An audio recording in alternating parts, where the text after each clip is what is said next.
It was a regular Tuesday afternoon when I went to visit my grandmother at the Sunny Meadows nursing home.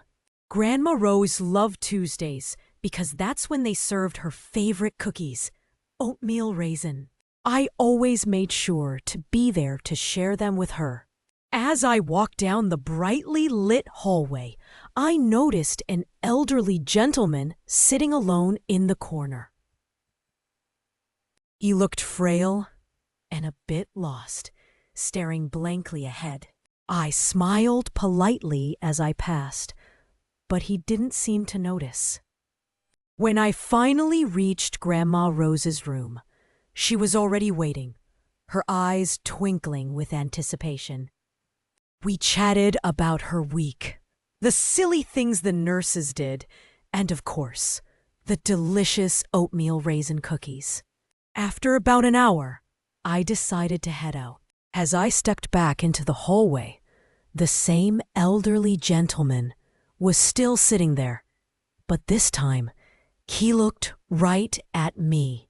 His eyes, though clouded with age, held a strange intensity.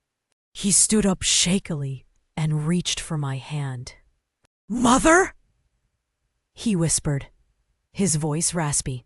"Is that really you?" I was taken aback. "I think you have me mistaken, sir," I said gently. "My name is not Mother." He didn't seem to hear me. He held my hand tightly and started rambling about his childhood, about a mother who baked him apple pies and sang him lullabies. I tried to correct him again, but he just squeezed my hand tighter. "Don't leave me again, Mother," he pleaded. "I've missed you so much." I felt a pang of sympathy for him. He was clearly confused and lonely. I decided to play along for a few minutes, hoping it would calm him down. "All right," I said softly. "I'm here now." His face lit up.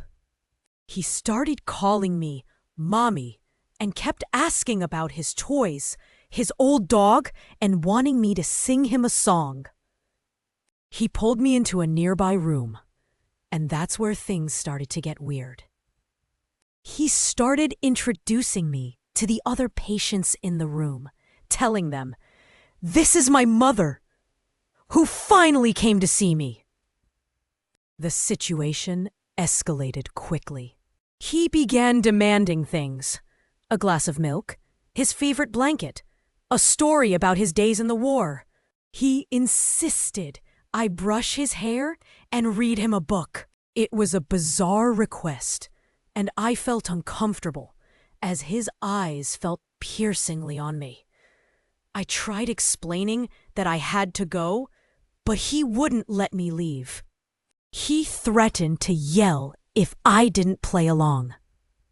People started staring and whispered among themselves. I felt trapped and extremely awkward. Finally, a nurse walked in and recognized the situation. "Mr. Henderson," she said kindly, "this young woman is not your mother. Your mother passed away many years ago."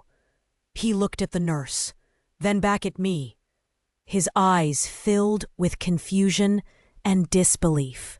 The nurse led him away gently, and I quickly made my escape. As I left Sunny Meadows, I couldn't shake off the feeling that something wasn't quite right. Why was he so convinced I was his mother? Was there something more to his story than just simple confusion? I did not want to visit my grandmother for a few days because I feared that I would have to encounter Mr. Henderson again, and that would just bring me discomfort again. The nurse never mentioned what Mr. Henderson's actual problem was, and that remained a mystery unsolved. If you liked this story, please give it a thumbs up and share it with your friends. And don't forget to subscribe to our channel for more amazing stories.